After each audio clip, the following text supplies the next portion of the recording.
Wah, Wah, asapnya sampai dapet cuy. wih, real. Nih, gue cocoknya jadi jin kayaknya. Wah, Guys, pasti untung beli X7 Zeta. Apa iya? Check this out.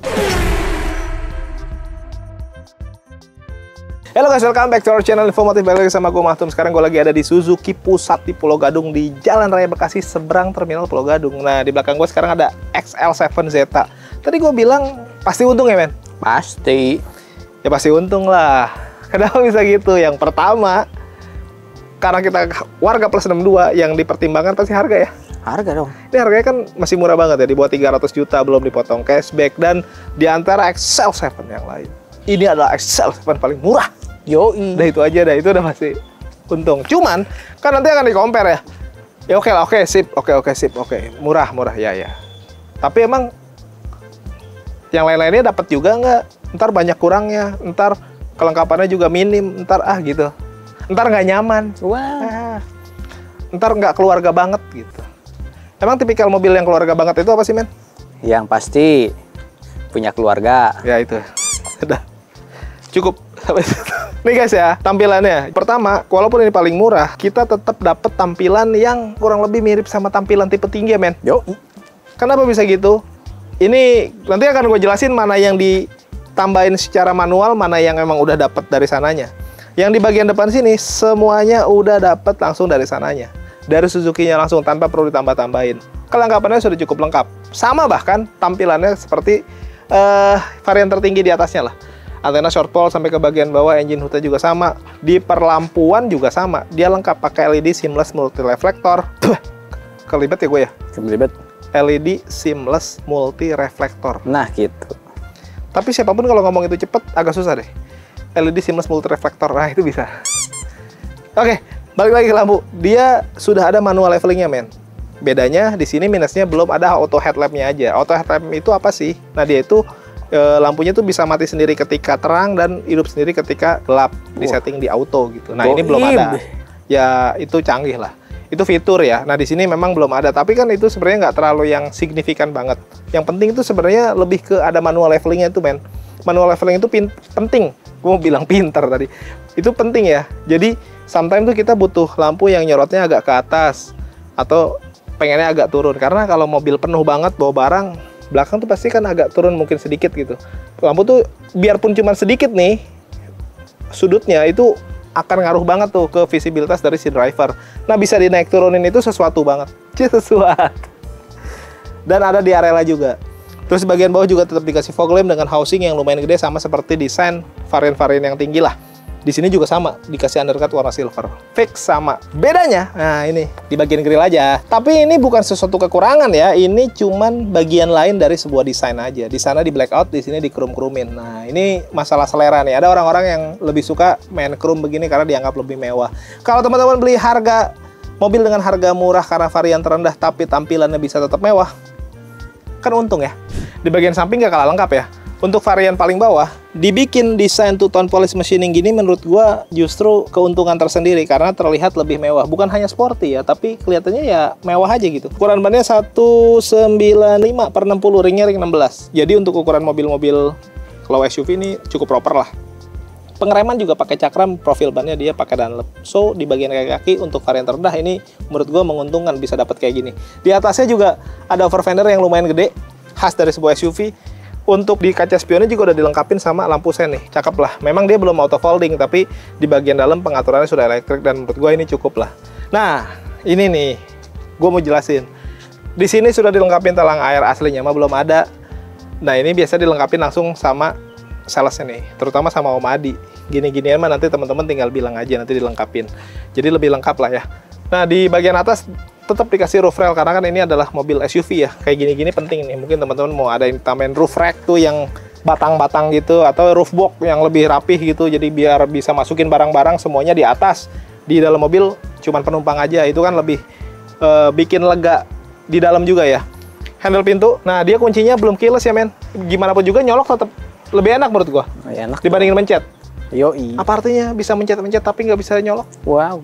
Nah itu kunci ya, kita ngomongin kunci ya. Kunci. Nggak ada set body molding, terus di bagian bawah tuh ada side skirt warna silver sewarna seperti bagian depan tadi. Di belakang juga sama dibikin two-tone polish ya, pasti seragam lah ya. Terus pengereman pakai tromol, lengkap, ada over fender juga. Tampilan cakep sih. Sekarang kita ke bagian belakang. Nah ini juga nih yang mau gua kasih tahu. Di sini ada rear upper spoiler, aslinya mah belum ada. Belum. Nah ini nanti bisa dikomunikasikan aja sama Om Adi, gampang kalau itu. Jadi kelihatannya overall jadi lebih lengkap gitu ya. Ada high mount stop lamp, washer, terus mikanya mah sama nih, sama kayak varian tertinggi. Jadi kalau dilihat sekilas mah, ini mah kayak varian tertinggi ya. Walaupun memang LED bar di bagian stop lamp dia nggak nyala, yang nyala hanya di bagian dalamnya aja gitu guys. Tapi kan secara tampilan tetap kelihatan keren gitu di parkiran gitu. Nggak kayak varian terendah deh. Emblem Suzuki dan di sini ada kamera nih. Aslinya mah juga belum ada ya men. Belum. Ini bisa dikomunikasikan. Tenang aja. SL7 emblemnya, terus di bagian bawah ada parking sensor, ada mata kucing dan ada underguard juga lengkap. Tadi gue bilang ya, secara tampilan teman-teman bisa dapat tampilan seperti varian tertinggi walaupun ini adalah varian terendah. Dan itu menguntungkan. Nah ini nih lagi nih, yang menurut gue menguntungkan kalau beli XL7 Zeta. Apa cuy? Terutama ini adalah yang dipikirin sama teman-teman yang punya mindset AHHC, Apa tuh? anti hybrid club. Wow. Karena di Zeta ini dia belum pakai teknologi hybrid. Kalau tampilan sendiri udah dicat dasar lah ya, rapih, tapi memang belum ada peredamnya aja. Nah untuk mesinnya, dia sama sekali nggak pakai hybrid yang dipasang di Beta maupun di Alpha. Ini murni mesin konvensionalnya aja, 1500 cc, 4 silinder, penggerak depan, outputnya 105 PS, 138 Nm. So, mesin ini tuh ya legend lah ya, semua pasti mengiyakan lah. Mengaspal di Indonesia udah selama itu dan terkenal irit dan juga bertenaga. Perawatan juga mudah dan murah untuk si mesin ini nih. Nah, tinggal kemarin banyak apa ya, perselisihan pendapat ya men ya. Yoi. Buat teman-teman yang memang gua perlu tuh mesin ditambahin teknologi smart hybrid itu tuh. Toh hybridnya juga nggak yang full gitu. Mendingan yang konvensional aja, bisa dapat harga lebih murah, perawatan juga lebih gampang, dianggapnya gitu ya. Dan nggak perlu beli baterai, terus aki yang lebih besar gitu men ya. Yoi. So, ini dianggap lebih menguntungkan. Ya, masuk akal sih menurut gua. Ini bisa jadi memang lebih menguntungkan. Ada lagi yang bisa bikin lebih menguntungkan men? Promonya. Kita tanya Om Adi yuk. Ini guys, sales satset tanpa ribet dari pusat. Ini dia nih. Om Adi ya lo. Alhamdulillah sehat. Om banyak yang komentar tentang lo Om. Apa tuh? Katanya ini sales nggak banyak cincong katanya. Satset banget iya tuh. Kalau saya tagline-nya gitu kan Om? Iya, satset tanpa ribet. Iya. Tagline-nya emang gitu guys. Karena emang dia nggak terlalu banyak ngomong. Gue mau nanya dulu Om. Katanya promonya terutama diskonnya ya. Iya. Di pusat nih lagi gede banget sih. XL7 ya. Kalau misalkan ngomongin diskon Om, langsung japri aja deh. Tapi gede banget ya. Gede banget tuh kan. Paling gede lah di antara yang lain ya. Buat teman-teman yang mau beli mobil terus lebih memilih sales yang nggak terlalu banyak ngecap gitu langsung sat ini nih. Gak banyak ngomong dia. Nah terus katanya promo selain diskon selain ini nih si kelas XL7 lah. Kayak R3 juga lagi gede banget ya. Iya, R3, Baleno, apalagi yang paling gede tuh yang Vitara Om, paling gede itu. Itu gede banget. Gede banget Om. Pokoknya mah dia mah udah saset lah, nggak terlalu banyak ini itu. Tapi kalau ngomongin data emang harus di awal clear lah ya. Iya, dari awal Om. Semuanya benar dari awal ya. Ya, semuanya benar-benar clear. Oke Om, data udah beres lah. Tapi gue mau nanya dulu, ada nggak lo pernah ngurusin data yang jelek terus sampai approve kirim mobil gitu? Kalau misalkan kapasitasnya bagus Om, misalkan call 2, call 3, call 5, kalau kapasitas bagus bisa approve Om. Oh, yang penting kapasitas ya. Karena kan orang bisa di blacklist itu karena bisa aja karena hal-hal sepele. Betul, ya. Karena ketidaktahuan. Gitu. Nanti itu bisa diberesin lah, ada solusinya. Oke Om, gue mau nanya promo kredit.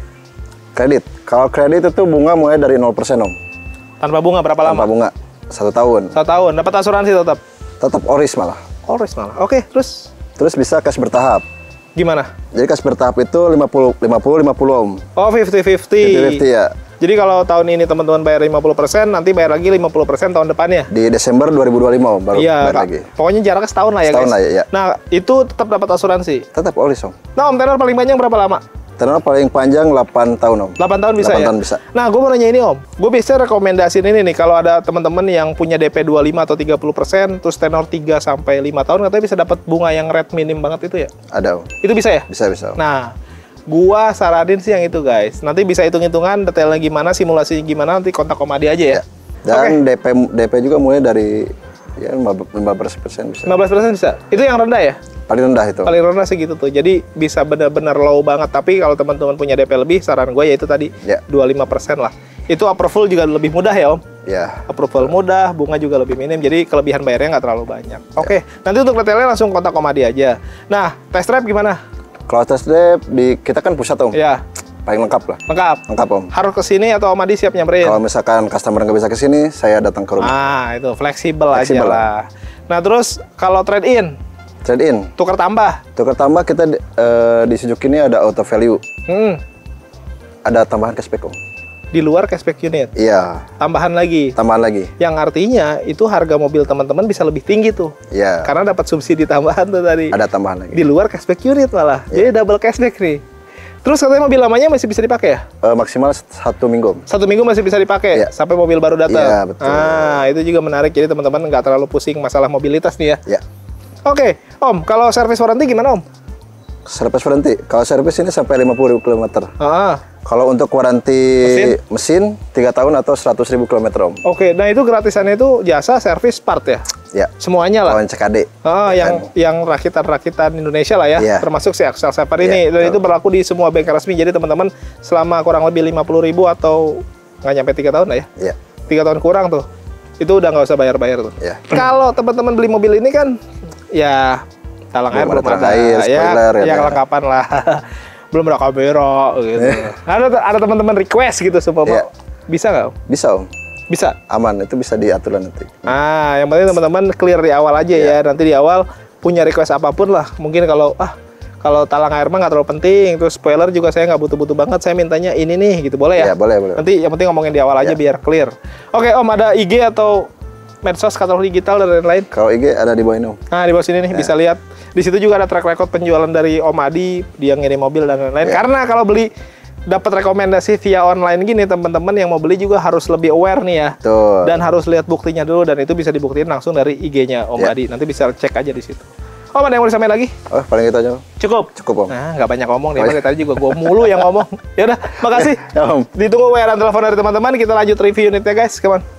Masih dalam konteks pasti untung beli XL7 Zeta. Oke. Beberapa tadi udah kita sebutin, termasuk promonya tadi sama Om Adi ya. Emang dia orangnya nggak terlalu banyak ngomong. Saset aja pokoknya mah, yang penting mah untung gitu. Kan orang Indonesia mah apa-apa harus untung, men. Yoi. Lagi Kecelakaan. misalkan, wah untung ini gua nggak apa-apa kayak Wah. gitu. Wah untung gitu. Selalu ada kata untung. Oke, apa sih yang bikin untung selain tadi yang udah kita sebutin di bagian dalam? Walaupun kita beli varian terendah dari XL7 Zeta, which is dengan harga yang paling murah ya, kita bisa tetap dapat kenyamanan dan tampilan di bagian interior yang cukup mewah ya men, Mewah. dan nyaman pastinya. Kenapa gue bisa bilang tampilannya mewah? Ini sayangnya udah dikasih sarung jok ya.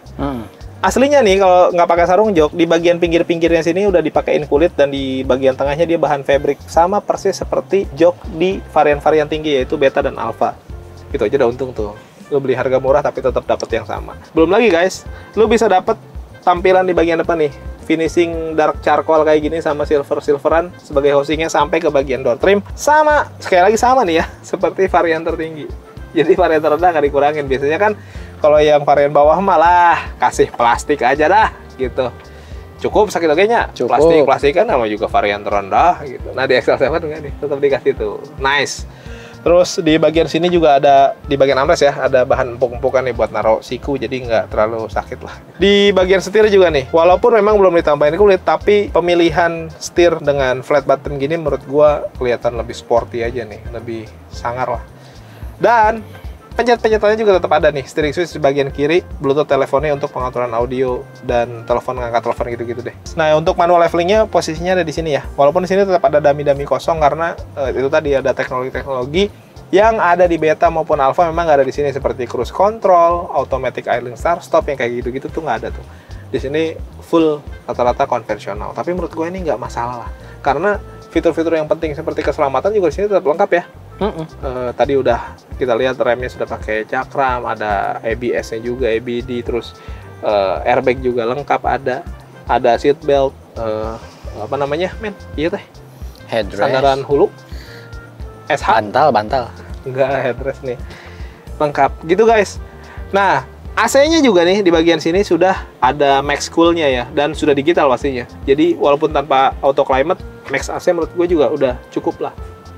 Di bagian atas, head unitnya dia konsepnya sudah floating, jadi secara desain sudah kekinian banget, dan sama fiturnya seperti yang ada di beta maupun alpha, karena bisa terkoneksi juga ke smartphone kita, dan itu menurut gua cakep tuh, bisa mirroring, enak. Terus apalagi men? Enak. Ya enak pasti. Nah ini nih yang paling jadi sorotan ya, ketika orang mendingan beli yang Zeta aja lebih murah, tapi tetap dapat kenyamanan yang sama seperti kalau teman-teman beli mobil varian tertinggi di XL7. Wah, Ya. kok bisa? Ya, actingnya boleh juga kameramen gue. Padahal dia selalu ikut gue ketika gue test drive kan. Jadi, kenyamanannya sama. Kenapa? Karena kaki-kakinya fix sama. Teman-teman bisa dapat kaki-kaki yang segitu nyamannya untuk ukuran low SUV ya, dimana SUV biasanya dibikin lebih keras dari yang lain. Tapi di XL7 kan teman-teman juga udah tahu ya, ya cukup nyaman lah untuk ukuran kelas SUV. Jadi bukan yang keras banget sampai bikin ganggu dan limbung gitu, ini enggak nih, dan kita udah cek banget. Kesenyapan kabin juga segitu enak ya, bantingan juga segitu enak ya, dan sama, bisa gue pastikan sama seperti varian-varian tertinggi. Bedanya apa? Bedanya hanya di tarikan awal, yaitu karena pengaruh dari motor listrik yang ada di teknologi hybrid. Di sini kan nggak pakai hybrid, tapi tarikan awal bedanya juga nggak terlalu signifikan banget ya men ya. Tidak. Walaupun memang ada tarikannya tambahan lumayan sih, cuman bukan yang sesuatu harus dijadiin berat-beratin banget gitu, nggak juga sih. Menurut gua nih, kalau ngomongin mobil keluarga, di dalamnya tampilan udah mewah, fitur dianggap sudah cukup, nyaman, apalagi untuk bawa keluarga, kenyamanan pasti penting banget kan. Ya udah, itu cukup. Makanya ya pasti untung lah beli XL7 Zeta, murah tapi semuanya tetap lengkap. Nah kalau dimensi gimana? Ya itu nggak usah ditanya lah. Karena kan grade mobil itu yang bedanya cuman perbedaan fitur sama kelengkapan aja, tapi kalau untuk dimensi ya sama, karena dirakit di tempat yang sama dengan cetakan yang sama pasti. Dimensi sama leganya, dan teman-teman juga udah pasti tahu bisa untuk 7 orang penumpang dewasa semuanya bisa masuk, dan bagasinya bahkan bagasi yang terluas di kelas low SUV. Kalau nggak percaya, test drive aja, nanti minta sama Om Adi. Yang belum subscribe, boleh bantu subscribe, tekan tombol lonceng, di like, di komen sebanyak-banyaknya. Yang mau endorse juga boleh, nomor gua ada di deskripsi. All produk, all merek, silakan aja. Nggak harus otomotif. Oh iya, yang belum follow akun medsos kita nih, ada IG, ada TikTok. Oh lagi rame banget. Follow ya. Thank you for watching us. Tetap sehat, tetap semangat. Beli mobil yuk.